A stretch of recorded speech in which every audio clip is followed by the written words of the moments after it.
आम पाकस्थलीर शेष भागटी आम क्षुद्रांतर सहित जोड़ी होकर थाए। पाकस्थली खाद्य एक तरल मंड रूपरे क्षुद्रांतर प्रथम अंश ग्रहणी मध्य को प्रवेश करे। एही ग्रहणी को इंग्राजी रे डिओडेनम बोली कहा जाए। तो पिला माने एठी देखो एठी कौन कहला दीटा जिनस इंपोर्टेंट कहै। गोटे होची पाकस्थली जो खाइबाटा आमर क्षुद्रांतर बा स्मॉल इंटेस्टाइन भितर को जीव सी गोटे तरल मंड रूपरे जीव है। से मंड को इंग्लिश रे कहती काइम बा चाइम CHYME। पाकस्थली भितर तुम जानिच खाद्य सहित पाचक रस मिसीगला से एंजाइम थिला तो से खाद्यर सरलीकरण भी है आ सहित हाइड्रोक्लोरिक एसिड भी मिसଥାଏ लवण आम्ल। तो ये सब जिनस मिसिकी पाकस्थली भितर गोटे मंड तैयारी हो जाए, मंड भलिया तैयारी हो जाए। तो से तरल मंडटा आमर क्षुद्र अंतर बा स्मॉल इंटेस्टाइन भितर को प्रवेश करुची। तो जेतेबेले प्रवेश करुची एटा होची आमर small intestine row first part, प्रथम अंशटा। याकू कहंती डिओडेनम बा ओडिया रे कोन कहिले ग्रहणी हैला। ए ना गुडा को ठीक से मन रखिबो।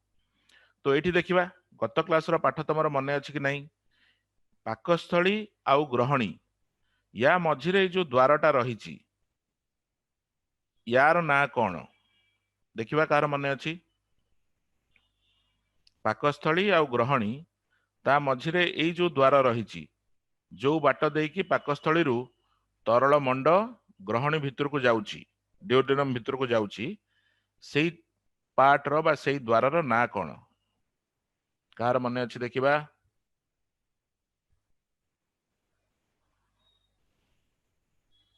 एटा पिला माने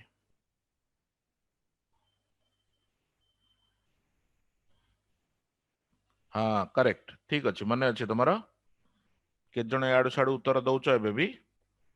तो या कहते पाइलोरिक स्फिंक्टर है बा मुद्रिका। Very good.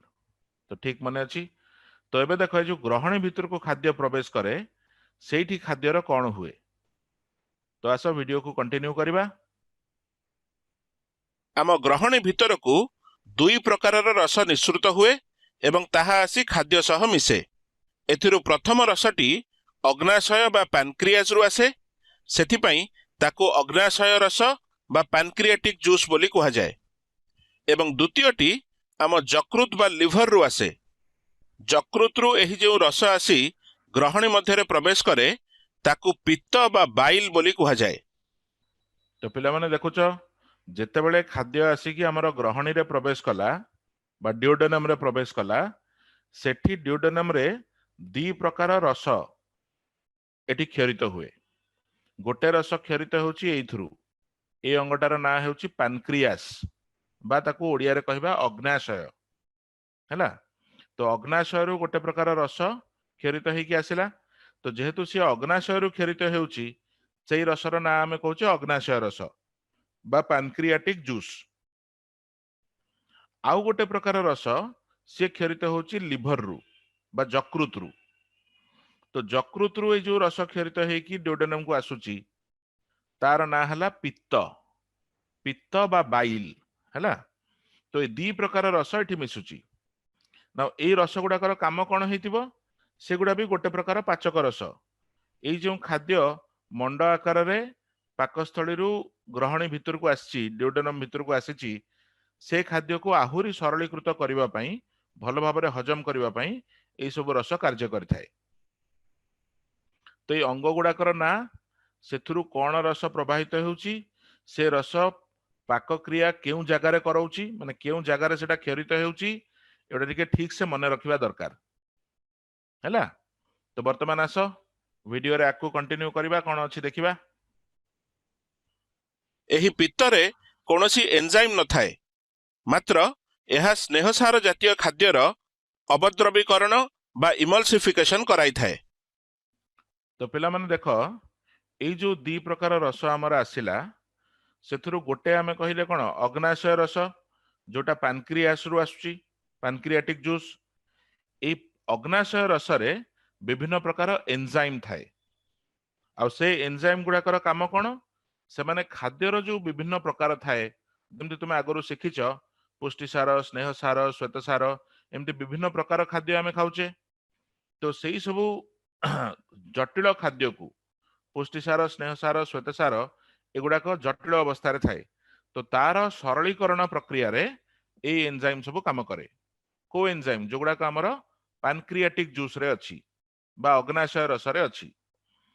पित्त जो आसुची यकृत रु सेथिरे कौनसी एंजाइम न थाए। ए पॉइंट गुड़ाक ठीक से मन रखिबो। तो पित्तरे कौनसी एंजाइम न थाए ताले सेतरे कौन थाए ना पित्तरे गोटे प्रकार पित्त लवण थाए। पित्त लवण को तमे कहि पार बाइल सॉल्ट। तो से जो पित्त लवण सेतरे थाए तार मेन काम होउची जेतक स्नेहसार जातीय खाद्य आमे खाउचे तार अवद्रवीकरण बा इंग्लिश रे कहंती इमल्सिफिकेशन कराए। ए जो अवद्रवीकरण बा इमल्सिफिकेशन टा कोन सेटा होची तमर स्नेहसार रो आंशिक सरलीकरण। माने स्नेहसार जातीय खाद्यटा पूरा सरलीकृत हेबनी किंतु भांगी जीवो। जो स्नेहसार मॉलिक्यूल्स अच्छी अणु सब अच्छी सेगुड़ी को ब्रेक करिकी भांगी की छोट छोट अणु छोट माने सरल अवस्था को आसी जीवो। किंतु ताकू आहुरी भी डाइजेस्ट करिवार आवश्यकता अच्छी। तो स्नेहसार जदि पूरा सरलीकृत न हेकरी आंशिक भाव में सरलीकृत हेबो ताकू आमे कहबा अवद्रवीकरण बा इमल्सिफिकेशन। ए इमल्सिफिकेशन प्रक्रिया रे एग्जैक्टली कौन हुए सेटा तमे प्लस टू रे पढ़िबो। तो तार एग्जैक्ट रिएक्शन कि कौन रासायनिक प्रतिक्रिया एठी होउची ता ऊपर को आमे जीवानी।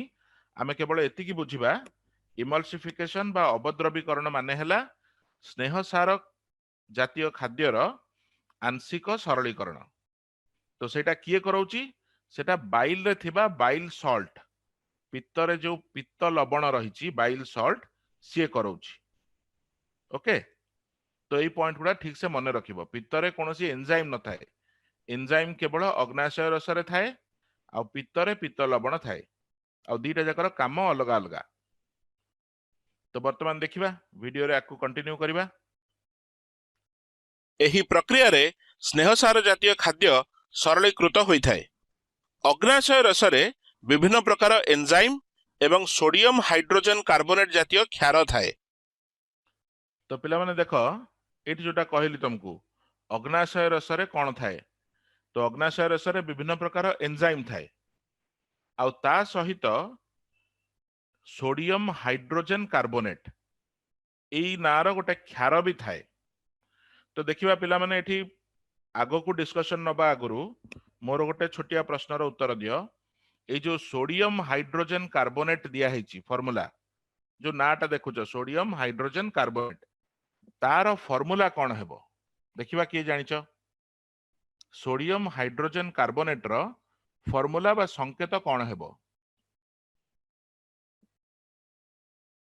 देखिबा चार्ट रे आंसर देलो sodium hydrogen carbonate very simple. जदि कार्बोनेट कौन तमर मन थिबो ताले निश्चय यार फॉर्मूला लिखि दबो। वेरी गुड ऑलरेडी के जण ठीक उत्तर दबा आरंभ कर देलनी। सोडियम हाइड्रोजन कार्बोनेट तो सोडियम रो संकेत कौन Na हाइड्रोजन हैला H आ कार्बोनेट तमर मन अछि CO3 वेरी गुड। तेनो ए तीनटा को जोड़िले सोडियम हाइड्रोजन कार्बोनेट हैला NaHCO3। अच्छा एठी को हाइची सोडियम हाइड्रोजन कार्बोनेट हेउची गोटे क्षार। क्षार माने बेस। अच्छा एठी टिके मन पकाओ पिला माने पाकस्थली रे कोन क्षरित हेउतला लवणाम्ल हाइड्रोक्लोरिक एसिड। तो पाकस्थली रे जदि गोटे अम्ल की एसिड क्षरित हेउची पाकस्थली रो एनवायरनमेंट परिवेश जो अछि सेटा अम्लीय अछि एसिडिक अछि। किंतु जेतेबेले डिओडेनम भितरे बा हमर ग्रहणी भितरे सोडियम हाइड्रोजन कार्बोनेट क्षार निःसृत हेउची ता लागि डिओडेनम रो एनवायरनमेंट बा परिवेश क्षारीय हे जिवो। ता माने पाकस्थली रो अम्लीय परिवेश रु एबे खाद्य गोटे क्षारीय परिवेश को आसिला हैला। तो एटा गोटे बहुत इंपोर्टेंट चेंज मन रखिबो। पाकस्थली भितरे परिवेशटा अम्लीय काहेकि ना पाकस्थली रे हाइड्रोक्लोरिक एसिड क्षरित हुए आउ आमर क्षुद्रांतर भितरे बा स्पेशली डिओडेनम भितरे या भितरे परिवेशटा क्षारीय रहुची। तार कारण होची एई क्षार सोडियम हाइड्रोजन कार्बोनेट। आउ ए सोडियम हाइड्रोजन कार्बोनेट बा NaHCO3 क्षार केउठु आସୁची सेटा अग्नाशय रसरे अछि हैला। तो एटा आशा करछि ठीक से मने रखिबो। तो वर्तमान आस वीडियो को कंटिन्यू करिबा। आम पाकस्थळीରୁ ଯେଉଁ ଖାଦ୍ୟ ଗ୍ରହଣୀ ମଧ୍ୟରେ ପ୍ରବେଶ କରୁଥାଏ ତାହା ଅମ୍ଳୀୟ ଥାଏ। ଏହାର କାରଣ ହେଉଛି ପାକସ୍ଥଳୀରେ ହାଇଡ୍ରୋକ୍ଲୋରିକ୍ ଏସିଡ୍ ବା ଲବଣାମ୍ଳ କ୍ଷରିତ ହୁଏ। କିନ୍ତୁ ଯେତେବେଳେ ଏହି ଅମ୍ଳୀୟ ଖାଦ୍ୟ ଗ୍ରହଣୀ ମଧ୍ୟରେ ପ୍ରବେଶ କରେ ତାହା ସୋଡିୟମ ହାଇଡ୍ରୋଜେନ କାର୍ବୋନେଟର ପ୍ରଭାବରେ ସାମାନ୍ୟ କ୍ଷାରୀୟ ହୋଇଯାଏ। ଏହି କ୍ଷାରୀୟ ପରିବେଶରେ ଅଗ୍ନାଶୟ ରସରେ ଥିବା ବିଭିନ୍ନ ଏନ୍ଜାଇମ୍ ଖାଦ୍ୟକୁ ସରଳୀକୃତ କରିଥାଏ। तो एठी पिला माने कोन कहला देख अम्लीय क्षारीय जिनसटा तो बुझिलो। पाकस्थली भितरे खाद्य अम्लीय अवस्था रे थाए काहेकि ना सेठी HCl निसृत हेउची HCl क्षरित हेउची। आ जेतेबेले से ड्यूडेनियम भितर को ग्रहणी भितर को आसिला सेठी अग्नाशय रसरे थिबा सोडियम हाइड्रोजन कार्बोनेट बा NaHCO3 लागि खाद्यटा गोटे क्षारीय परिवेश को आसिला। तो एठी मन पका लास्ट क्लास रे हमें कथा हितले पाकस्थली रे जो एंजाइम क्षरित हुए पाकस्थली रे जो पाचक रसरे एंजाइम थाए सेटा मन पका मु तुमको कहितली क्षरण हबा पूर्वरु सेटा गोटे निष्क्रिय अवस्था रे थाए। आ क्षरण हेबा परे जेतेबेले पाकस्थली भितर को आसे माने पाकस्थली रो भितर भाग को से आसे तो अम्लीय परिवेश रे सेटा एक्टिव हो जाए क्रियाशील हो जाए। तो सेमथी एठी हमर अग्नाशय रसरे जो एंजाइम अछि सी अग्नाशय भितर थिबा बेले पैनक्रियास भितर थिला बेले सी गोटे इनएक्टिव अवस्था रे थाए निष्क्रिय अवस्था रे थाए। किंतु जेतेबेले सेटा क्षरित हे कि ड्यूडेनम भितर को आसिला एठी जेतेबेले क्षारीय परिवेश संस्पर्श से आसुची सेई जो अग्नाशय रसर एंजाइम गुडाक एक्टिव हे जिवो क्रियाशील हे जिवो। तो एबे तांको प्रभाव रे ए जो खाद्य हमर स्टमक रु आसुची से आहुरी सरलीकृत हेबो हैला। तो काहे कि एठी अम्लीय परिवेश पाकस्थली रे आ काहे कि ड्यूडेनम भितरे क्षारीय परिवेश रहिची सेटा बुझी परथुबो। ईच पार्ट रे पाकस्थली रे जो एंजाइम क्षरित हेउची सी काम करिबा पई हमकु अम्ल दरकार सेति पई पाकस्थली रे अम्ल क्षरित हेउची अम्लीय परिवेश रहिची। आ हमर ड्यूडेनम रे जो एंजाइम क्षरित हेउची पैनक्रियाटिक जूस रु माने पैनक्रियाज रु जो एंजाइम आसुची सेगुड़िक क्रियाशील हेबा पई हमकु क्षारीय परिवेश दरकार बा बेसिक एनवायरनमेंट दरकार। तो सेति पई एठी क्षार तमरो निसृत हेउची बुझी पारलो। तो दीटा जाक अलगा जिंस पाकस्थली रे कोन होउची आ ता परे ड्यूडेनम बा ग्रहणी रे कोन होउची ताको टिके ठीक से मन रखिबो कोटा अम्लीय कोटा क्षारीय कंफ्यूज होबनी। ओके। तो एठी आ गोटे जिंस कुहाइची जे अग्नाशय रसरे जो एंजाइम सब रहिची सेगुडा खाद्य को सरलीकृत करांती। तो खाद्यर सरलीकरण केमिति हुए सेटा हमें वीडियो देखिबा परे आउ टिके डिटेल ले कथा हबा। तो एबे आसो वीडियो को कंटिन्यू करिबा। आम ग्रहणीर परवर्ती अंश को जेजुनम बोली कुहा जाए एवं तापरे क्षुद्रांतर शेष अंशटी को शेष क्षुद्रांतर बा इलियम बोली कुहा जाए। जेजुनम एवं इलियम मध्यरे पाकक्रिया संपूर्ण हुए एवं सरलीकृत खाद्यर शोषण आरंभ होइथाए।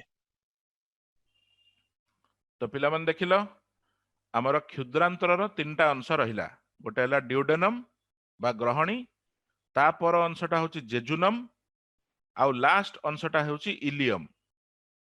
तो ड्यूडेनम जेजुनम इलियम ए तीनटा मिसी कि हमर क्षुद्रांतर बा स्मॉल इंटेस्टाइन तयारी हिची। तो या भितरे मेन काम कौन हुए आमर जो खाद्यर सरलीकरण हेउची पाकक्रिया जहा को कहूचे सेई पाकक्रियाटा क्षुद्रांतर भितरे संपूर्ण हेबो। क्षुद्रांतर परे कौन अछि बृहदंत्र।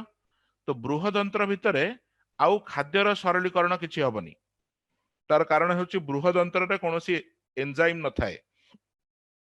तो खाद्यर जहा सरलीकरण हेबार अछि से क्षुद्रांतर भितरे हबो। तो ये जो जेजुनम और इलियम मध्यरे पाकक्रिया संपूर्ण हुए आ ता सहित सरलीकृत खाद्यर शोषण आरंभ हुए।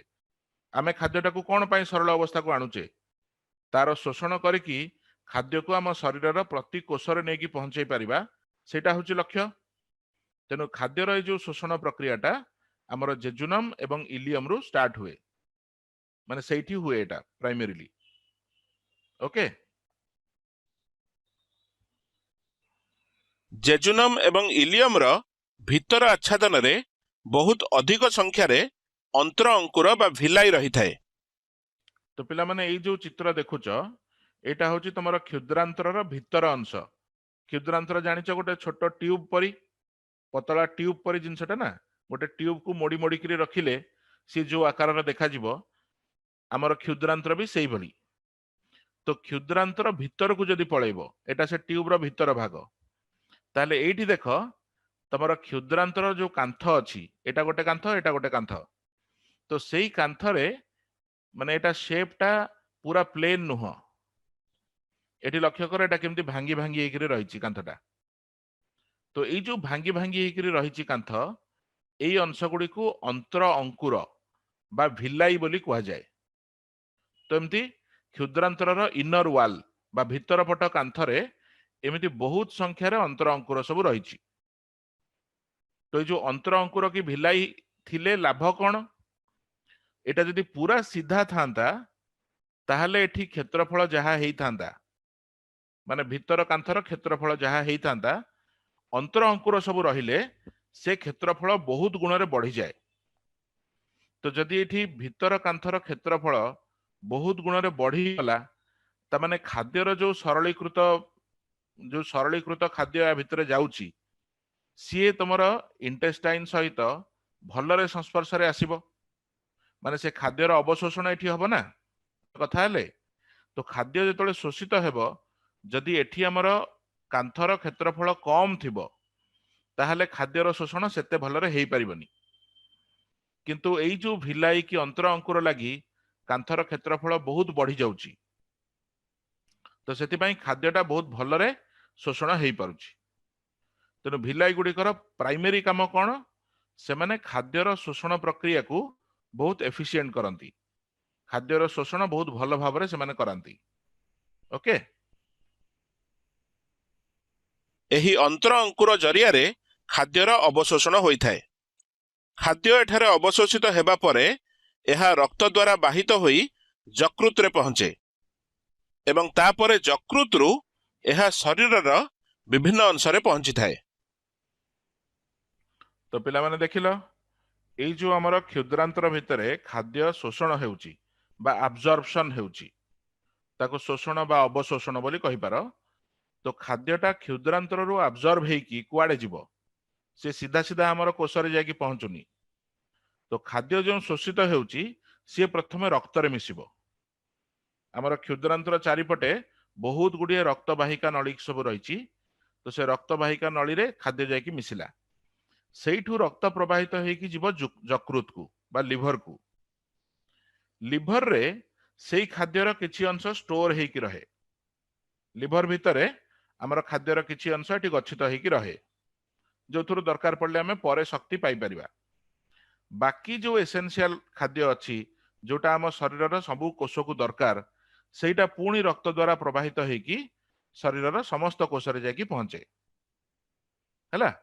तो क्षुद्रांतर रु खाद्य रक्त को जाए रक्त को शोषित हुए तापर सेथुरु रक्त प्रवाहित होगी यकृत को जाए आ यकृत रु एई खाद्य संपूर्ण शरीर रे डिस्ट्रीब्यूट हुए शरीर समस्त कोष रे जाकी पहुंचे। ओके तो पूरा प्रक्रियाटा एई भलिया रहिछि एवं शेषरे शरीरर विभिन्न कोशिका मध्यरे एही खाद्य शक्ति मोचन एवं अन्य कार्य नियोजित होइथाए। खाद्यर एहीपरि भावरे हेउथिबा विनियोग प्रक्रिया को आत्मीकरण बा एसिमिलेशन बोली कुहा जाए। तो पिला माने एठी आत्मीकरण बा एसिमिलेशन कोन ठीक से बुझ हमर यकृत रु सरलीकृत खाद्य रक्त द्वारा प्रवाहित होगी समस्त कोष रे जाकी पहुंचला। अच्छा जेतले प्रत्येक कोष रे खाद्य जाकी पहुंचला ताले से कोष गुड़िक से खाद्य को कौन पाई केउ पर्पज रे व्यवहार करिवे। तो तार दीटा काम थाए मुख्यतः दीटा काम थाए खाद्य रु हमको शक्ति दरकार तो जो सरलीकृत खाद्य जाइए आमर कोष रे पहुंचला से खाद्यरू कोष शक्ति तैयारी करिवो, तो जोटा को शक्ति मोचन बोली कहूचे। तो आमर जीवनचर्या जो जो एक्टिविटी आम करूचे बहुत गुड़े एक्टिविटी अच्छी जो गुड़ाक इनभल्यूंटारी बा अनैच्छिक, जमती आमर हार्ट चलवाटा आमर इच्छा कंट्रोल हुएनी, हार्ट अनवरत भाव चलो, आम अनवरत भाव निश्वास प्रश्वास नौचे, शरीर भितर रक्त प्रवाह अनवरत भाव हो चलची। तो आम शरीर में एमती बहुत प्रक्रिया अच्छी जहाँ को आम कॉन्शियसली कंट्रोल करूने। तो से सबू प्रक्रिया एनर्जी दरकार, शक्ति दरकार। ता सहित जो गुड़ाक भल्यूंटारी एक्शन अच्छी, मोर इच्छा है मु बसिक रही, मोर इच्छा है मु चलिबी, मोर इच्छा है मु दौड़बी, तो आम भल्यूंटारिली कि निज इच्छा बहुत एक्टिविटी करुचे, तापाई भी शक्ति आवश्यक। तो ये दी प्रकार शक्तिर सोर्स होची खाद्य, आम शक्ति पाइबार अन्य कौन उत्स नहीं। तो जितेबाला सरलीकृत खाद्य जाकि शरीर विभिन्न कोष रे पहुंचे, से कोष गुड़िक निज निज हिसाब रे से खाद्यरू शक्ति प्रोड्यूस करती, तैयारी करती। तो शक्ति मोचन होची खाद्यर गोटे व्यवहार। द्वितीय व्यवहार है आम शरीर रे अनवरत भावे प्रति मोमेंट रे किछि ना किछि क्षय होता है। जमती आम गत क्लास रे कथा होइतिले पाकस्थलीर प्रत्येक कोष 2-3 दिन भितर रिप्लेस हो जाए, माने पाकस्थलीर जो कोष रही सेटा 2-3 दिन नष्ट हो जिवो, ता जगह नुआ कोष तैयारी हेबो। तो ये गोटे नुआ जिनस तैयारी हेबा पई हमको पदार्थ दरकार। तो सेमती आम शरीर माने खाली क्षय क्षति नुह, शरीर वृद्धि, गोटे छोट पिला सी जो खाद्य खाऊची से खाद्य खाई से ग्रो करुची, तुम माने जेमती ग्रो करुच, तुम शरीर आकार वृद्धि पाउची। तो सेथिरे भी गोटे जिनस तैयारी होची, गोटे जिनस गठन होची, आ ता पई भी तुमको मूल माने जो रॉ मटेरियल दरकार, सेटा भी खाद्यरू ही मिले। तेणु आमर विभिन्न कोष रे जो सरलीकृत खाद्य जाइकी पहुंचे, से खाद्यर दीटा प्राइमरी यूज अच्छी, दीटा प्रमुख व्यवहार अच्छी। गोटे से खाद्यरू आमको शक्ति मिले, शक्ति मोचन हुए। आ सेकेंड हैला से खाद्य तमे कहि पार शरीर गठन रे व्यवहार हुए, शरीर विभिन्न अंश को गठन करिबारे, शरीर वृद्धि करिबारे, बा को जगार शरीर रे क्षय क्षति हेछि ताकू भरणा करिबारे सेई खाद्य विनियोग हुए। तो खाद्य को आमर कोष माने जो व्यवहार करती, आम शरीर प्रत्येक कोष ए खाद्य को अब्जर्व माने खाद्य को ग्रहण करके ताको व्यवहार कले आ निज काम रे लगेले, सेई प्रक्रियाटा को आत्मीकरण बा एसिमिलेशन बोली कहबा। तो तमे खाली खाद्य खाईदेले आत्मीकरण हेउनी, जेतेबेले से खाद्य जाइकी तम शरीर प्रत्येक कोष रे पहुंचबो आ कोष गुड़िक से खाद्य को व्यवहार करिवे शक्ति मोचन और शरीर गठन पाई, सही प्रक्रिया को आम आत्मीकरण बोली कहूचे। बुझिपारल? तो ये पॉइंट ये टर्म गुड़ाक टिके ठीक से मन रखिबो। ओके, तो एबे आसो वीडियो रे देखिबा आकु कोन अछि। तो आमे कहि परिबा आत्मीकरणर प्रक्रिया क्षुद्रांतर रे आरंभ हुए। आम क्षुद्रांतर परे रहिछि बृहदंत्र। अच्छा पिला माने एठी देखो, क्षुद्रांतर सरला, तापर एठी बृहदंत्र रहिछि बा लार्ज इंटेस्टाइन जाहाको कहूचे। एठी लक्ष्य कर ए चित्र रे क्षुद्रांतर और बृहदंत्र मझिरे गोटे छोटिया अंगटे अछि। एई अंगटार आम शरीर रे प्रकृत रे किछि काम नाही। एटा गोटे वेस्टिजियल ऑर्गन। वेस्टिजियल माने आमर जो इवोल्यूशन रे पूर्वरु जेतेबेले मनीष पूर्वरु माने बहुत लक्ष लक्ष वर्ष पूर्वरु मनीष शरीर रे हुए तो यार किछि काम थिबो, किंतु वर्तमान आम शरीर रे यार किछि काम नाही। तो एहीपरि अंग गुड़ी को वेस्टिजियल ऑर्गन बोली कहती। यार ना कौन किए जानिच देखिबा। एई जो अंगटी रहिछि क्षुद्रांतर आ बृहदंत्र मझिरे, यार पाक क्रिया रे किछि भी काम नाही, तेनु से विषय रे आमे कथा हेबानी। किंतु तम भितरु एई अंगटार ना किए जानिच कि देखिबा, किए किए जानिच?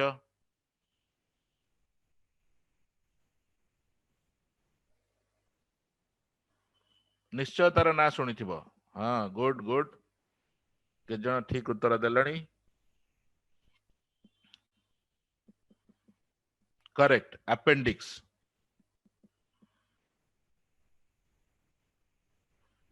किए जने अपेंडिसाइट बोली टाइप करूछ अपेंडिसाइटिस पिला माने गोटे रोग ए अपेंडिक्स रो आकार वृद्धि पाइले पेट बहुत दरज करे सेतेबेले याकू सर्जरी करके बाहर करबाकू पड़े तो से रोगटा को अपेंडिसाइटिस कहती अंगटार ना होची अपेंडिक्स। ओके ठीक अच्छे किंतु पाक क्रिया रे यार किसी कार्य नहीं। अच्छा वर्तमान हमर बृहदंत्र ऊपर को आसीबा बृहदंत्र भितर कौन कौन हुए देख ଏହି ବୃହଦନ୍ତ୍ର ମଧ୍ୟରେ ଶୋଷଣ ପରେ ଖାଦ୍ୟ ମଣ୍ଡରେ ଥିବା ବଳକା ଜଳ ଏବଂ ଜୀର୍ଣ୍ଣ ହୋଇନଥିବା ଖାଦ୍ୟାଂଶରୁ କିଛି ଅଂଶ ପୁନଃ ଶୋଷିତ ହୋଇଥାଏ। तो मेनली हमर खाद्य क्षुद्रांतर रे शोषण हेउची अब्जॉर्प्शन जो कहूचे अब्जॉर्प्शन टा मेनली क्षुद्रांतर रे होउची किंतु जदि किछि अवशेष माने किछिटा रही जाईची खाद्यर किछि अंश रही जाईची जोटा कि क्षुद्रांतर भितर शोषित हेई पारिनी ताहले सेटा बृहदंत्र भितर शोषित हेबो ता सहित खाद्यर बळका जल शोषित हेई जिवो काना जलटा हमर जीवनचर्या पई दरकार ताकू नष्ट कले असुविधा तेनु जल अवशोषित हेई जाय खाद्यर विभिन्न प्रकार धातु सार थाए लवण थाए तो से सॉल्ट बा धातु सार गुड़ाक एई बृहदंत्र भितर अवशोषित हुए सेगुड़ा एक्चुअली जल रे द्रवीभूत हेकी थाए तेनु जेतेबेले जल अवशोषित हेउची ता सहित से धातु सार गुड़िक भी अवशोषित हेई जाय हैला किंतु प्राइमरीली मेन जिनस सब अवशोषित हेची कोठी क्षुद्रांतर रे। तो वर्तमान आकु देखिबा ଆମ ବୃହଦନ୍ତ୍ରରେ ଇ କୋଲାଇ ନାମକ ଗୋଟିଏ ସହଜୀବୀୟ ବୀଜାଣୁ ବା ବ୍ୟାକ୍ଟେରିଆ ରହିଥାଏ। ଏହି ବ୍ୟାକ୍ଟେରିଆ ଜୀର୍ଣ୍ଣ ହୋଇନଥିବା ଖାଦ୍ୟକୁ ମଳରେ ପରିଣତ କରାଏ ଏବଂ ତା ସହିତ ସେଠାରେ ସେ ନିଜ ପାଇଁ ଖାଦ୍ୟ ସଂଗ୍ରହ କରିଥାଏ। तो पिला माने ई कोलाई ए नाटा मन रखिबो ई कोलाई बा इस्चेरिचिया कोलाई तो ये होची गोटे बैक्टेरिया बैक्टेरिया बा बीजाणु तो ये गोटे एकोकोशी जीव हैला सिंगल सेल यूनिसेल्युलर ऑर्गेनिज्म सीए तमर खाद्य को मଳରେ परिणत कराए माने जो मंड भलिया तरल खाद्य बृहदंत्र भितर जाउची सेथुर तो वाटर बा जल एब्जॉर्ब हे गला बृहदंत्र भितर तो खाद्यटा धीरे धीरे शुष्क अवस्था को आसुची आ ता सहित ई कोलाई सेथुरु निजर खाद्य भी ग्रहण करूची आ निजर खाद्य ग्रहण करबा परे बाकी जहा बळी गला सेटा होची हमर मळ तो तमे कहि पारो मळ तयारी करिवारे ई कोलाई हमको सहाय्य करूची। तो खाद्यर जतक अनवांटेड जिंस जोटा हम शरीर को आवश्यकता नहीं दरकार नहीं सेटा मळ रूप रे शरीर रु बाहरी जाए तो सेही प्रक्रिया रे ई कोलाई हमको सहाय्य करूची। तो एटी मन पकाओ ई कोलाई हमको सहाय्य कला आ ता सहित से निजर खाद्य भी ग्रहण कला तो ए जो ई कोलाई आ आमर ए जो संपर्कटा को कौन कुहाजिबो ई कोलाई आम शरीर रु निजर खाद्य ग्रहण कला आ ता बदल रे सी आमर कामरे भी आसिला आमको सहाय्य कला ताले एई रिलेशनटा को कौन कुहाजिबो एटा को प्रकार पोषण ई कोलाई रो ए जो पोषण देखुच याकू आमे को प्रकार पोषण कहिबा ए जिंसटा आमे एई चैप्टर रे कथा हिची आगुरु कार मने अछि देखिबा पछ जिंस को एमती टिके टिके मझिरे मन पकेबा निहाती आवश्यक। वेरी गुड तो बहुत जन ठीक उत्तर दउछ सहजीविता बा सिम्बायोसिस बा जदि आमे पोषण रो पॉइंट ऑफ व्यू रो कहिबा एटा होची सिम्बायोटिक न्यूट्रिशन सहजीवी पोषण जो थे कि दीटा जीव परस्पर सहित रही परस्पर काम आसुचंती आ तांको भितरे पोषण रो आदान प्रदान हेउची सिम्बायोसिस। वेरी गुड ठीक पाठ मन रखुच। तो वर्तमान आस वीडियो को आकु कंटिन्यू करिबा। एपरि तयारी हेउथिबा मळ किछि समय मलाशय रहे एवं बृहदंत्रर पुरःसरण प्रक्रिया द्वारा मलद्वार बाटे निष्कासित होइथाए। एठारे गोटिए कथा मने रखिबो आमर क्षुद्रांतर को आमे क्षुद्रांतर कहूथिले मध्य एहार दैर्घ्य बृहदंतर ठारू अधिक एटा पिला माने गोटे पॉइंट ठीक से मने रखिबो क्षुद्रांतर माने क्षुद्र माने आमे जानिचे स्मॉल किंतु क्षुद्रांतर दैर्घ्य ପ୍ରକୃତରେ ବୃହଦନ୍ତ୍ର ଠାରୁ ବଡ଼ ଅଧିକ। ତ ବୃହଦନ୍ତ୍ର ଲାର୍ଜ ଇଣ୍ଟେଷ୍ଟାଇନ ଟା ସ୍ମଲ୍ ଇଣ୍ଟେଷ୍ଟାଇନ ଟୁ କମ୍ ଦୈର୍ଘ୍ୟର ହେଲା। ତ ୟାକୁ କ୍ଷୁଦ୍ରାନ୍ତର କହୁଛେ କଣ ପାଇଁ? ତାର ପ୍ରସ୍ଥ ଲାଗି, ମାନେ କ୍ଷୁଦ୍ରାନ୍ତରର ଏଇ ଯୋଉ ନଳୀ ଥାଏ ସେଟା ବହୁତ ସରୁ ନଳୀ, ବୃହଦନ୍ତ୍ରର ଏଇ ଯୋଉ ନଳୀ ଥାଏ ତାର ପ୍ରସ୍ଥ ଅଧିକ। ତ ସେଇ ହିସାବରେ ଗୋଟାକୁ କ୍ଷୁଦ୍ର ଗୋଟାକୁ ବୃହଦନ୍ତ୍ର କହୁଛେ। କିନ୍ତୁ ଯଦି ଦୈର୍ଘ୍ୟ କମ୍ପେୟାର କରିବ, ଲେନ୍ଥ କମ୍ପେୟାର କରିବ, ତାହେଲେ କ୍ଷୁଦ୍ରାନ୍ତରର ଲେନ୍ଥ ବହୁତ ଅଧିକା। ତ କେତେ ଅଧିକା ଦେଖ, ଆମ କ୍ଷୁଦ୍ରାନ୍ତ୍ର 6 ମିଟର ଲମ୍ବା ହୋଇଥିବା ବେଳେ ବୃହଦନ୍ତ୍ର କେବଳ ମାତ୍ର 1.5 ମିଟର ବା 1.5 ମିଟର ଦୈର୍ଘ୍ୟର ହୋଇଥାଏ। ତ ଦେଖୁଛ କେତେ ଡିଫରେନ୍ସ ଅଛି ତାଙ୍କ ଲେନ୍ଥରେ। କ୍ଷୁଦ୍ରାନ୍ତର ଦୈର୍ଘ୍ୟ ପାଖାପାଖି ବୃହଦନ୍ତ୍ର ଦୈର୍ଘ୍ୟର 4 ଗୁଣ ହେଲା। ଏଇ ପଏଣ୍ଟଟା ଠିକ ସେ ମନେ ରଖିବ। ତ କ୍ଷୁଦ୍ରାନ୍ତର ମାନେ ନୁହଁ ଯେ ତାର ଆକାର କ୍ଷୁଦ୍ର କି ଛୋଟିଆ ଦୈର୍ଘ୍ୟର ହେଲା, ପ୍ରକୃତରେ ତାର ଦୈର୍ଘ୍ୟ ବୃହଦନ୍ତ୍ର ଠାରୁ ଅଧିକ। ତ ଆମର ପାକତନ୍ତ୍ର ଏହିଭଳି ଭାବରେ କାର୍ଯ୍ୟ କରିଥାଏ। ତ ପିଲାମାନେ ଏଇ ଯୋଉ ଡିସ୍କସନ ସବୁ ହେଲା, ଏଥିରେ ଆମେ ପାକତନ୍ତ୍ରର ବିଭିନ୍ନ ଅଂଶ, ପାକତନ୍ତ୍ରଟା ହଉଛି ଗୋଟେ ସିଷ୍ଟମ ଅଫ ଅର୍ଗାନ, ତ ତା ଭିତରେ କଣ କଣ ଅଙ୍ଗ ସବୁ ରହିଛି, କୋଉଠି କଣ ହୁଏ, ଖାଦ୍ୟ କେମିତି ସରଳୀକୃତ ହୁଏ, କେମିତି ହଜମ ହୁଏ, କେମିତି ଆବଜର୍ଭ ହୁଏ, ତାର ଡିଟେଲ এই ଭିଡିଓରେ ତମେ ଦେଖିଲ। ଲାଷ୍ଟ ଭିଡିଓ, ଲାଷ୍ଟ କ୍ଲାସ ଆଉ ଆଜି କ୍ଲାସରେ ମିଶେଇକି ଦେଖିଲେ। ବର୍ତ୍ତମାନ ଗୋଟେ ଜିନିଷ ଆମେ ମୂଳରୁ କଥା ହେଇ ଆସୁଛେ ଯେ ପାକକ୍ରିୟା ହେବା ବେଳେ ଖାଦ୍ୟର ସରଳୀକରଣ ହୁଏ। ଆଉ ସେ ସରଳୀକରଣ ପ୍ରକ୍ରିୟା ସବୁ କରାନ୍ତି କିଏ? ବିଭିନ୍ନ ଏନଜାଇମ। କିଛି ଏନଜାଇମ ଆମର ପାକସ୍ଥଳୀରେ କ୍ଷରିତ ହୁଏ, କିଛି ଏନଜାଇମ ଆମର ଡିଓଡେନମରେ କ୍ଷରିତ ହୁଏ। ତ ଏଇ ସବୁ ଏନଜାଇମ ମିଶିକିରି ସେମାନେ ଖାଦ୍ୟର ସରଳୀକରଣ କରାନ୍ତି। ତ ଯୋଉ ଖାଦ୍ୟ ସରଳୀକରଣ ହୁଏ ସେଇଟାରେ କଣ ଏକ୍ଜାକ୍ଟଲି ହୁଏ, କେମିତି ଏକ୍ଜାକ୍ଟଲି ସରଳୀକରଣ ହୁଏ, ତାର ଡିଟେଲ ଏବେ ଆସ କଥା ହେବା। ଆମେ ଖାଉଥିବା ଖାଦ୍ୟରେ ମୁଖ୍ୟତଃ 3ଟି ଅଂଶ ଥାଏ। ଗୋଟିଏ ହେଉଛି ଶ୍ୱେତସାର, ଦ୍ୱିତୀୟଟି ପୁଷ୍ଟିସାର ଏବଂ ତୃତୀୟଟି ସ୍ନେହସାର ବା ଲିପିଡ। ତ ପିଲାମାନେ ଏଠି ଯୋଉ କହିଲି ଆମେ ଖାଉଥିବା ଖାଦ୍ୟରେ ମୁଖ୍ୟତଃ 3 ପ୍ରକାର ଅଂଶ ଥାଏ, ଶ୍ୱେତସାର, ପୁଷ୍ଟିସାର, ସ୍ନେହସାର। ତମେ ଜାଣିଛ ଶ୍ୱେତସାର ହେଉଛି କାର୍ବୋହାଇଡ୍ରେଟ, ପୁଷ୍ଟିସାର ହେଉଛି ପ୍ରୋଟିନ, ଆଉ ସ୍ନେହସାର ହେଲା ଲିପିଡ। ଯୋଉଟା ଚର୍ବି ଜାତୀୟ ତେଲ ଜାତୀୟ ଖାଦ୍ୟ ସେଗୁଡା ହଉଛି ସ୍ନେହସାର, ଜାଣିଛ। ଆଉ ଯେତକ ମାଂସ, ଅଣ୍ଡା, ମାଛ ଇତ୍ୟାଦି, ପନିର, ଏସବୁଥିରେ ପୁଷ୍ଟିସାର ଥାଏ, କିମ୍ବା ଡାଲି ଜାତୀୟ ଜିନିଷ ସେଥିରେ ପୁଷ୍ଟିସାର ଥାଏ। ଆଉ ଆମର ଯୋଉଗୁଡାକ ପଲସେସ୍ ମାନେ ସରି ଗ୍ରେନ୍ସ, ମାନେ ଧର ଚାଉଳ ହେଲା, ଭାତ, ରୁଟି, ଏଇ ସବୁଥିରେ ସ୍ନେହସାର ଥାଏ। ଏଇ ଯୋଉ 3 ପ୍ରକାର ଖାଦ୍ୟ ଦେଖୁଛ, ଏଇ ଖାଦ୍ୟ ଗୁଡିକ ସରଳୀକୃତ ହେବା ନିହାତି ଦରକାର। ତମେ ଆଗରୁ ପଢିଛ ଖାଦ୍ୟରେ 6ଟା ପାର୍ଟ ଥାଏ, 6 ପ୍ରକାର ଖାଦ୍ୟ ଥାଏ।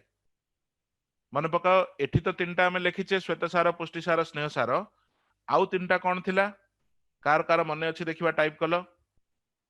ଖାଦ୍ୟ ଯୋଉ 6 ପ୍ରକାର ଖାଦ୍ୟ ଆମେ ଖାଉଛେ, ବାକି 3ଟା ପାର୍ଟ କଣ, ବାକି 3ଟା ଟାଇପ କଣ?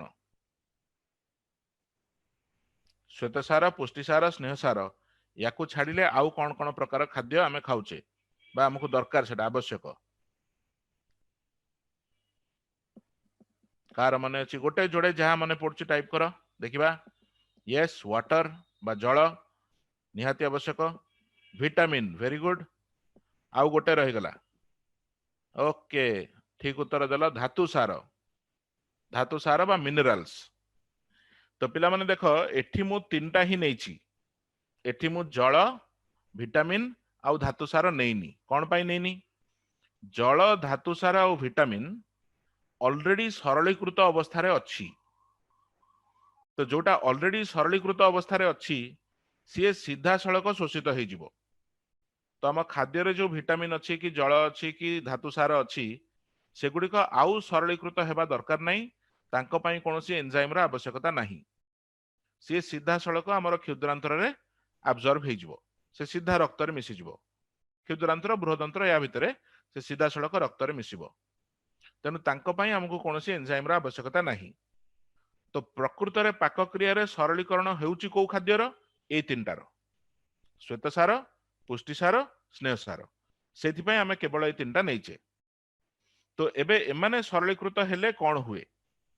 देखिबा वीडियो रे कोन कुआ जाउची। आमे खाउथिबा श्वेतसार गुड़िक एमाइलेज नामक एंजाइम द्वारा विघटित होई ग्लूकोज, फ्रुक्टोज एवं गालाक्टोज परी सरलीकृत पदार्थ रे परिणत हुए।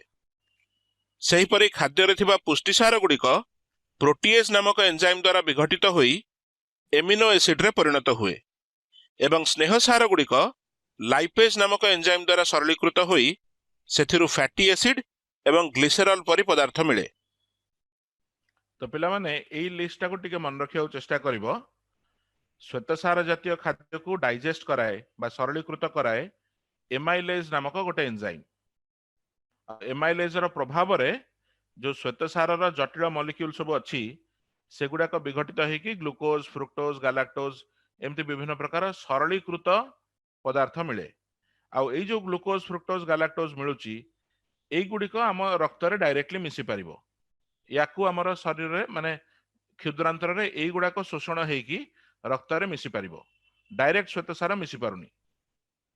सेमिति पुष्टिसार बा प्रोटीन को जे डाइजेस्ट कराइबो सेई एंजाइम को कहबा प्रोटीएज।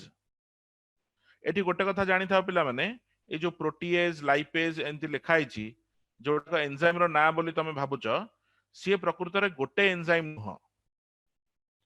विभिन्न प्रकार एंजाइम थिबो जे कि पुष्टिसार को सरलीकरण कराई परिबो। से सबु एंजाइम को प्रोटीएज कैटेगरी रे रखा जाए। तो प्रोटीएज कोनोसी निर्दिष्ट एंजाइम रो ना नुह। प्रोटीएज हेउची सही प्रकार एंजाइम जे माने पुष्टिसार को सरलीकृत कराइबे। पुष्टिसार हला प्रोटीन, तो प्रोटीन रु यार ना लिखा होची प्रोटीएज हैला। जेमते उदाहरण स्वरूप हमर स्टमक रे पाकस्थली रे गोटे एंजाइम अछि पेप्सिन। तो से पेप्सिन प्रोटीन बा पुष्टिसार को सरलीकरण कराए। तो तुमे कहि पारो पेप्सिन हेउची गोटे प्रकारर प्रोटीएज। तो सेमती अन्य प्रकारर प्रोटीएज भी अछि। ओके, तो ये जो प्रोटीएज एंजाइम रो प्रभाव रे पुष्टिसार गुडा को भांगी की जो अणु आसे तार ना होची एमिनो एसिड बा एमिनो अम्ल। आउ एमिनो अम्ल गुडी को क्षुद्रांतर रे एब्जॉर्ब हेई परिबो, रक्त रे माने शोषित हेकी रक्त रे मिसी परिबो। सेमिति स्नेहसार को भांगीबा पई जो एंजाइम काम करे तार ना होची लाइपेज। लिपिड स्नेहसार रो वर्ड माने इंग्लिश ना हला लिपिड, तो लिपिड रु आसीची लाइपेज। ओके, तो लाइपेज रो प्रभाव रे स्नेहसार भांगी की ए दिटा जिंस आसुची फैटी एसिड एवं ग्लिसरॉल। तो एई ना गुडा को टिके ठीक से मन रखिबो। गोटे प्रकारर खाद्य सरलीकृत हेबा परे कोन मिलुची आउ एई जिंस गुडा को तमरो शोषित हुए स्मॉल इंटेस्टाइन रे शोषित हेकी रक्त रे मिसे हैला। तो वर्तमान एई जो प्रक्रिया हमर जो पाकतंत्र रहिची तार विभिन्न अंश रे संपादित हुए। माने श्वेतसार रो सरलीकरण पार्टी रे किछिटा हुए, किछिटा इंटेस्टाइन भितरे हुए। तो एबे एइट को आसो टिके डिटेल रे देखिबा जे पाकतंत्र रो विभिन्न अंश रे एई जो सिंप्लिफिकेशन रो प्रोसेस टा केमिति होउची।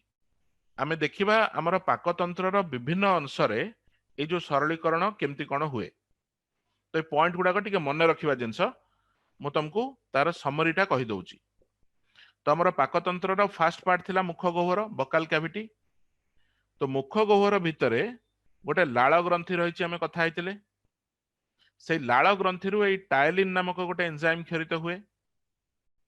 आउ टायलिन काहा को सिंप्लिफिकेशन करैबो, को प्रकार खाद्य को सरलीकृत करैबो, श्वेतसार। आउ श्वेतसार जातीय खाद्य टायलिन द्वारा सरलीकृत हेकी कोन सेथरु आसीबो माल्टोज। माल्टोज होची गोटे डाइसैकाराइड बा दुई शर्करा। तो श्वेतसारटा बहुत बड़ मॉलिक्यूल, सी भांगी की माल्टोज अवस्था को आसुची हैला। तो मुख गह्वर भितर केवल ए गोटिए एंजाइम क्षरित हेउची लाळ ग्रंथिरु, आउ से केवल श्वेतसारर सरलीकरण करौची। पुष्टिसार स्नेहसार पई मुख गह्वर रे किछि काम हेउनी। ओके, मुख गह्वर रो पर अंश कोन हमर एसोफेगस बा जोटा को ग्रासनळी कहउतले। ग्रासनळी रे खाद्यर कोनोसी सरलीकरण हुएनी। ग्रासनळी रो काम होची खाद्य को नेकी पाकस्थली रे पहुंचाई दबा। तो नेक्स्ट जो खाद्यर सरलीकरण हेबो सेटा पाकस्थली रे हेबो। पेला माने टिके स्पेलिंग एठी भूल हे जायछि, तो सेटा को इग्नोर करो। पाकस्थली तो पाकस्थली रे जो खाद्य हजम हेउची बा सरलीकरण हेउची को प्रकार खाद्यर हेउची पुष्टिसार हेउची आ स्नेहसार होउची एठी मार्कर श्वेतसार होउनी। अच्छा पुष्टिसार स्नेहसार सरलीकरण पाई जो एंजाइम सब दरकार से एंजाइम कोठू क्षरित हेबो ताकू कहନ୍ତି जठर ग्रंथि बा गैस्ट्रिक ग्लैंड हैला। तो जो जठर ग्रंथि तमरा पाकस्थली रे अछि सेइथुरु दुई प्रकार एंजाइम क्षरित हुए गोटे होची पेप्सिन जे कि पुष्टिसार सरलीकरण करेबो आ गोटे होची लाइपेज लाइपेज कहार सरलीकरण करेबो स्नेहसार। तो एठी जो पुष्टिसार सरलीकरण हेकी कोन आसुची एठी देखो अमीनो एसिड आसुनी आमे पूर्वरु कथा हेले पुष्टिसार संपूर्ण रूप से सरलीकृत हेले एमिनो एसिड आसीबो आ एमिनो एसिड गुडाक हमर क्षुद्रांतर रे शोषित हेई परिबो। एठी किंतु अमीनो एसिड आसुनी एठी कोन कोन आसिला केवल प्रोटीओज आ पेप्टोन। तो ये टिके जटिल अवस्था ए जो प्रोटीओज आ पेप्टोन याको पुणी परे आउ थरे सरलीकृत करैबा दरकार हेबो। तो मन रखिबो पुष्टिसार पेप्सिन द्वारा प्रोटीओज आ पेप्टोन रे परिणत हुए आ स्नेहसार लाइपेज द्वारा फैटी एसिड एवं ग्लिसरल रे परिणत हुए। किंतु एठी कोन हुए जेते स्नेहसार तम खाद्य रे थाए सबु गुडाक एकाथरे डाइजेस्ट हुएनी। तो एठी तमे कहि पारो स्नेहसार सरलीकरण प्रक्रिया पाकस्थली रु आरंभ हो जाए किंतु आगो भी कंटिन्यू करिवो। ओके अल्प परिमाण स्नेहसार पाकस्थली भितरे सरलीकृत हैला बाकी जहाँ रहिबो सेटा हमर क्षुद्रांतर भितरे हबो। तो हेले पाकस्थली पर नेक्स्ट अंश कोन ग्रहणी बा ड्यूडेनम। तो ड्यूडेनम भितरे आमे कथा हैतिले दी प्रकार रस क्षरित हेउतला। तो किछि रस तमर अग्नाशयरु आसे आउ गोटे जकृत रु बाइल बा पित्त आसे। तो एठी देखो पुष्टिसार को सिंप्लीफाई करिबा पई पुष्टिसार जातीय खाद्य पई अग्नाशयरु गोटे एंजाइम आसे ताको कहबो अग्नाशय प्रोटीएज। आमे कथा हेले प्रोटीएज होची सेही प्रकार एंजाइम जहा प्रोटीन बा पुष्टिसार को सरलीकृत करैबो। तो जो प्रोटीएज अग्नाशयरु आसिला ता ना हला अग्नाशय प्रोटीएज। तो एटा मने रखिबा एते कष्ट नुह बा पैनक्रियाटिक प्रोटीएज बोली कहि पारो। आ सीए पुष्टिसार जातीय खाद्य को सरलीकृत करैकरी एमिनो अम्ल रे परिणत करिवो। तो मने पकाओ पुष्टिसार जातीय खाद्य आमर स्टमक रे पाकस्थली रे ऑलरेडी भांगी जाइथिला सेथुरु कोन आस्थिला पेप्टोन आ प्रोटीएज। तो सेही जो पेप्टोन आ प्रोटीओज पाइथिलो सेही गुडाक एबे क्षुद्रांतर भितरे आमर ग्रहणी भितरे एमिनो अम्ल को परिवर्तित हेबो हैला। तो फाइनली एमिनो अम्ल आमे पाई गले। सेमिति अग्नाशय रसरे गोटे अग्नाशय अमाइलेज थाए। अमाइलेज रो काम कोन श्वेतसार सरलीकरण। तो एबे जेतक श्वेतसार खाद्य रहिछि सी अमाइलेज द्वारा सरलीकृत हेकी फाइनली ग्लूकोज हे जाउछि।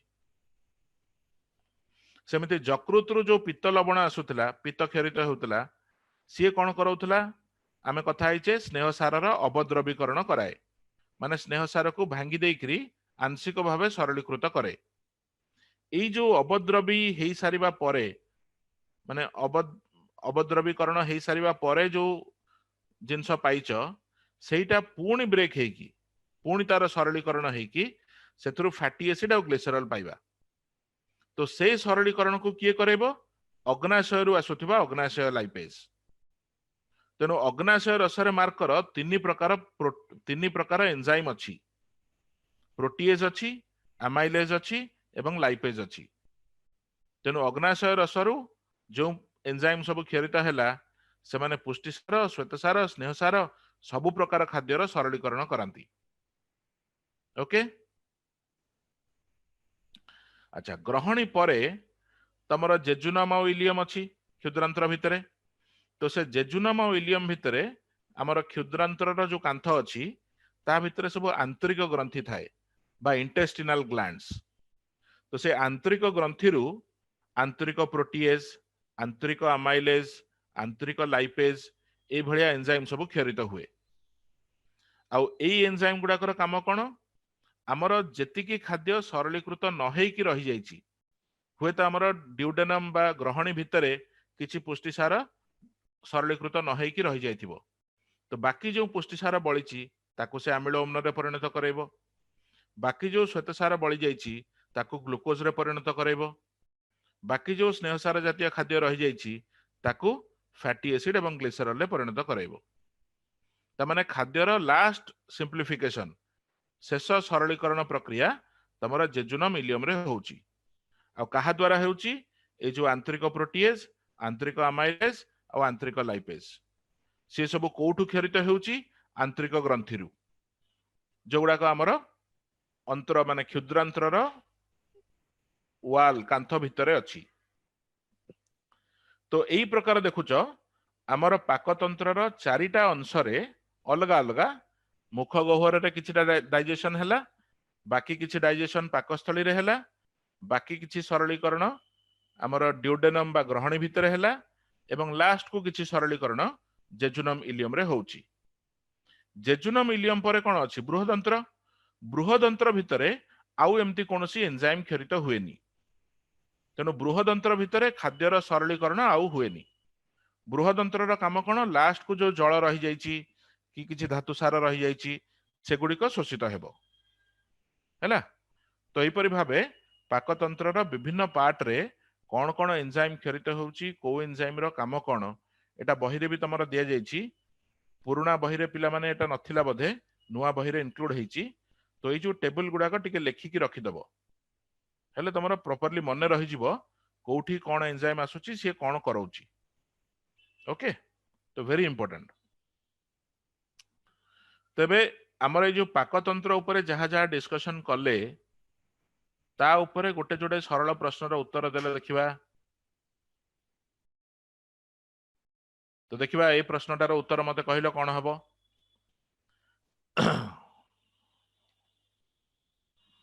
तो प्रश्न हेउची क्षुद्रांतर केउ अंशरे उभय अग्नाशय रस और पित्त रस मिसी थाए। Very simple question. एबे कथा हिचे मु चाहूची समस्त यार ठीक उत्तर दियो। Option A B C D. A हैला जेजुनम, बी हैला ग्रहणी, सी हैला ग्रसनी, डी हैला ileum. Which one is right answer?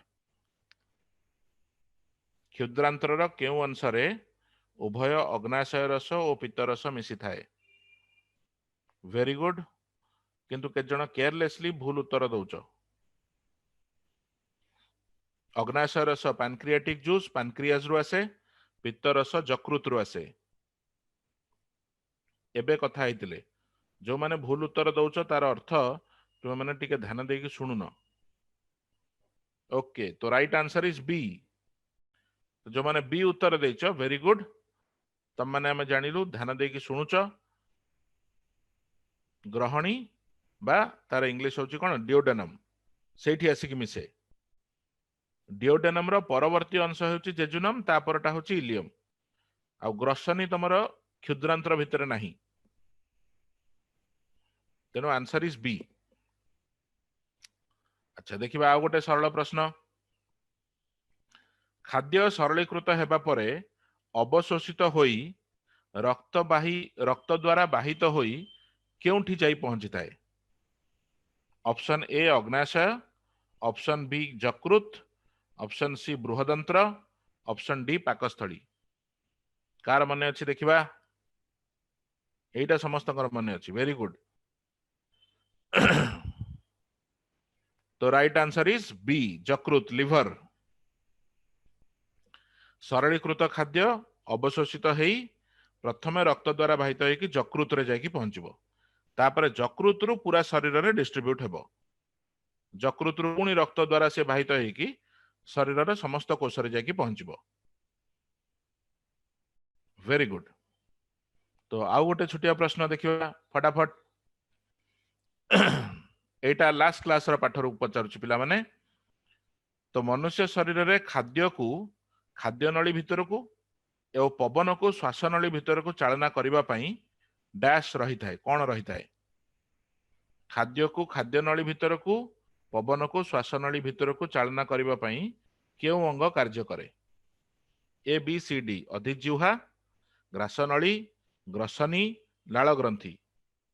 Who knows the right answer देखिबा।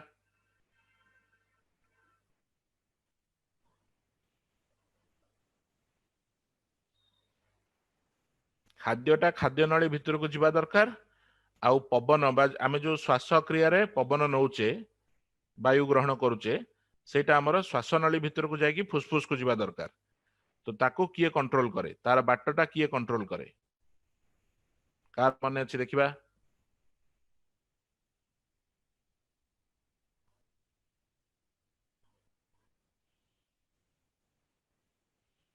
जदि गत क्लास रे तमे मन देकी सुनिच निश्चय एटा मने पड़िबा दरकार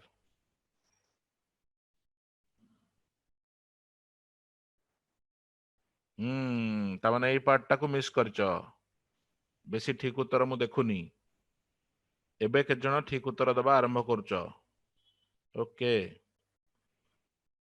तो यार राइट आंसर हैला ए अधिजिह्वा बा जाकू इंग्लिश रे कहंती एपिग्लॉटिस लास्ट क्लास रो वीडियो को आउथरे देखिबो ए जो एपिग्लॉटिस रो फंक्शन कोन सेटा हमें गोटे एनिमेशन करके देखैथिले तो से एनिमेशन जरिया रे तमे सेतबेले बुझी पारिथिलो एपिग्लॉटिस सॉरी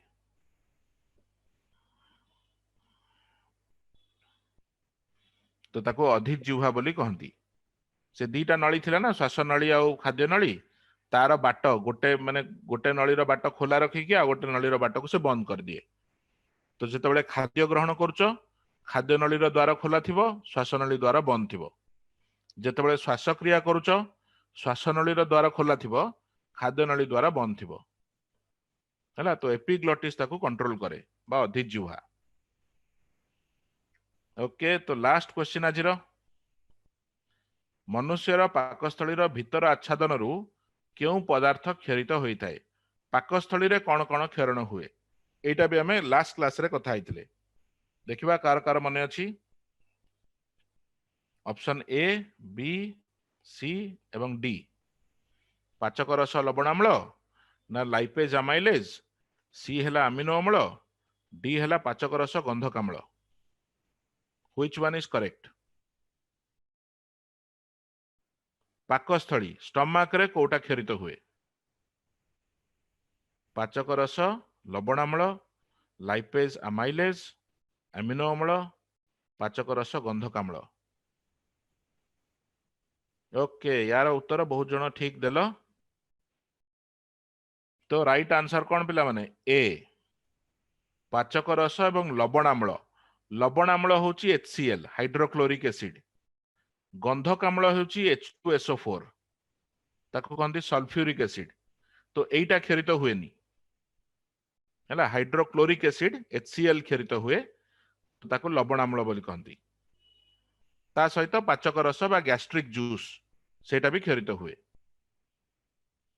हैला तो लाइपेज अमाइलेज तो न थाए एमिनो अम्ल तो एंजाइम ही नुह एमिनो अम्लटा कौन पुष्टिसार सिंप्लीफाई हैला परे सरलीकृत हैला परे जहा मिले ताकू एमिनो अम्ल कहंती तो एमिनो अम्ल कोठी भी क्षरित हुएनी हैला तो पिला माने आजिर क्लास एतिकी